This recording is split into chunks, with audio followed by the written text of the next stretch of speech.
Welcome back to another episode of the ABCs of the Scary, Spooky, and Creepy. Before we begin, I want to just say thank you so much. The last video got over 2,500 views. So we're growing, we're getting there. You know, the product's getting better. But I just want to say thank you guys. You know, obviously this is a long process, and we're just working hard here. And let's keep it going. Now, welcome to the ABCs of the Scary, Spooky, and Creepy. For those of you who are new, this is when the YouTube community joins us, Scare-thusiasts, in learning the who, what, when, where, and why, not in that order always, in the world of the paranormal, supernatural, and unknown. I am your host, Jesse, and while we have a moment, if you enjoy this video, please press that like button. And if I earn the like, why not subscribe and become a Scare-thusiast today? We're always accepting applications, and we're always wanting to grow, you know. The product's getting better, so why not, you know. If you don't do it today, eventually you will down the road. So sooner than later, right? So when you think of board games, what comes to mind? For me, it's Monopoly, Life, Risk. A lot of the games that me and my friends played through college, through adulthood basically. My crew now, we love Risk. I mean, granted, COVID-19, we haven't been able to get together for a game just yet. But we will. We get very competitive. But today we're going to talk about one of the most oldest, or one of the oldest games ever in existence. And in fact, the sheer name of this game strikes pure terror in a lot of people due to experiences and even possession.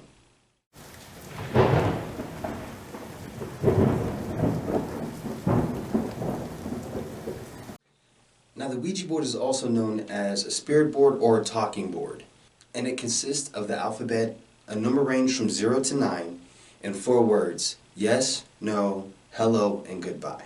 Now, through its entire existence, religious fundamentalists have always thought that it was a tool for the devil in order to capture more souls. Now, the only reason why I would think that anyone would use a Ouija board or a spirit board would be to, I don't know, find closure, find, you know, a way to talk to someone that you miss, that you love, that, you know, maybe to see if they're okay in the afterlife, or even to find closure of any kind. But even with that said, it always runs the risk, and things tend to backfire. Now, what exactly is a Ouija board? Well, a board printed with letters, numbers, and other signs, to which a planchette or movable indicator spells out answers to questions that people have during a seance. Now, before we get into the scary and the negative side, I did find some research where it did say that the Ouija board had helped people in their careers.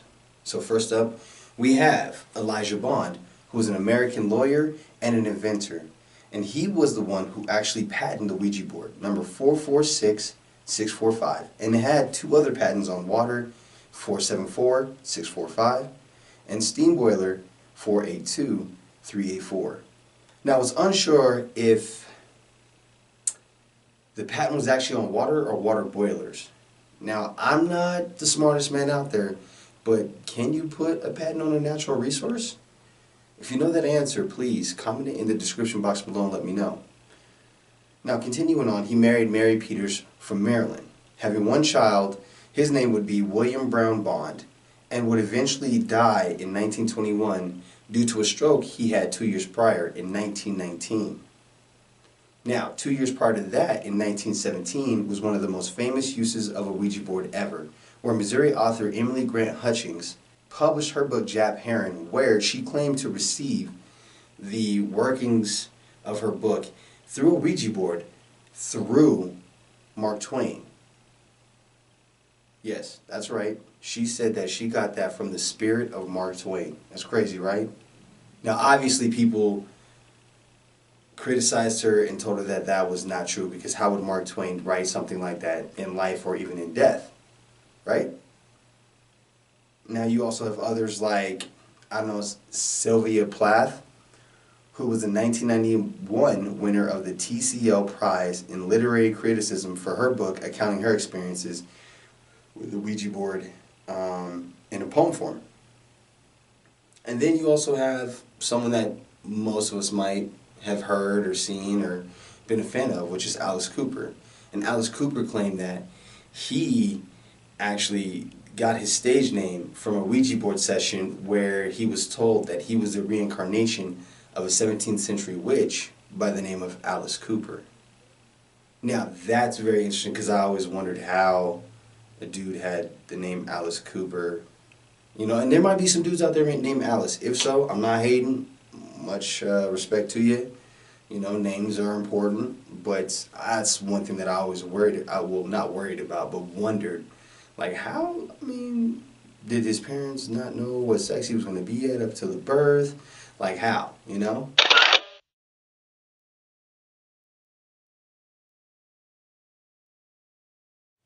Now, we know that people are going to want to do a Ouija board anyways, so this channel and myself, we don't condone the usage or participation in being involved with the Ouija board. But, with that being said, we have some guidelines that and some rules that you guys might want to follow. So, first one is always be respectful. Taunting and disrespecting spirits, entities, or even demons is a very, very bad idea. Because once again, that is a world that is not fully understood, I should say. And the consequences and repercussions are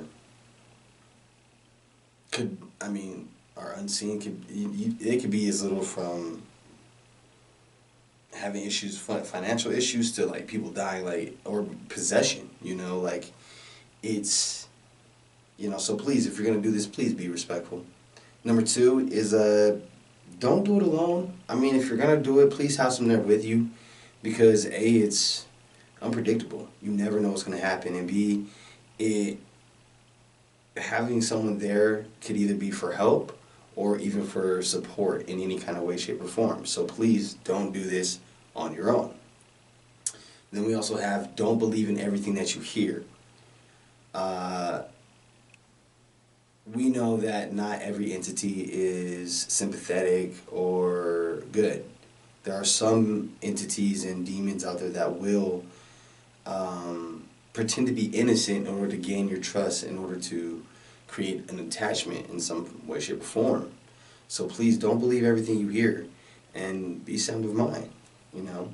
Which, the next one is very important. Never, ever, ever do it at home.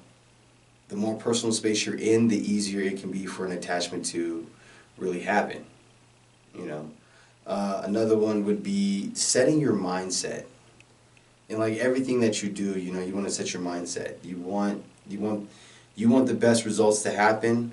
Well, set your intention, set your mindset. But also, when you're doing that, set those intention and mindset to where the entity can't come with you. You know, you have power over that. You can tell them that they can't follow you home. You don't give them permission, things like that. So the mind game is very important in the end. And then you have probably the biggest, I would say one of the biggest, which is a no-no, which is you never leave the planchette on the board unattended.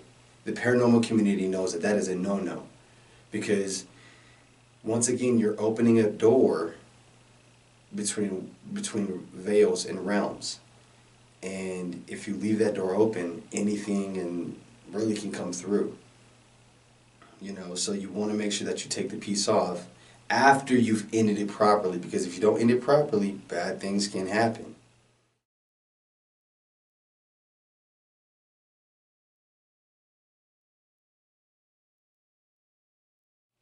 Now, from the obvious of why the Ouija board can be scary. You know, you're contacting the undead spirits of whoever, whenever, however. You know, it can be scary, but there's even a greater risk to playing the Ouija board, and that risk is it comes with its own demon.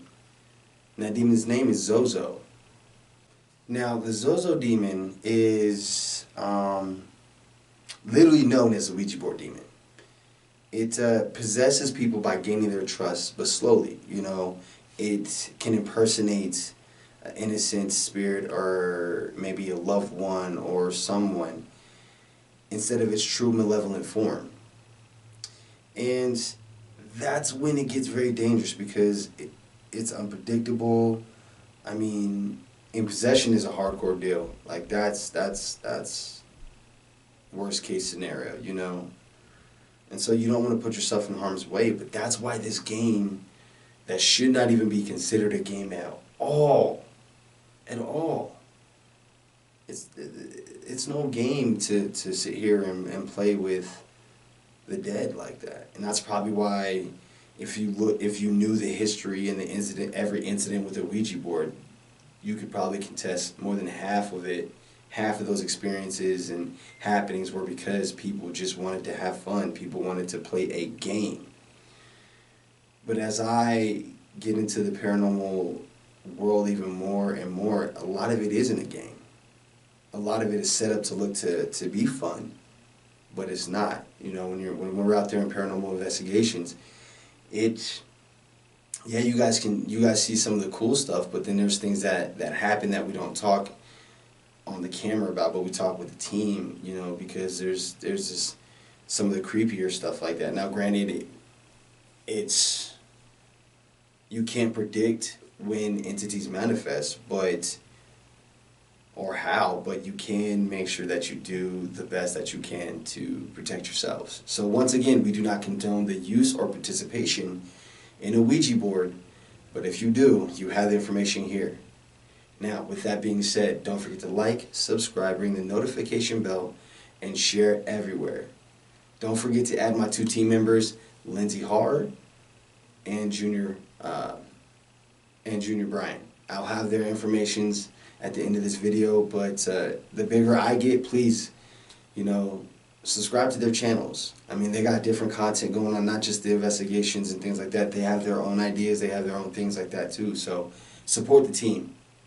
Not just myself, but support everybody. And like I always say, until next time, my fellow Scare-thusiasts. Peace.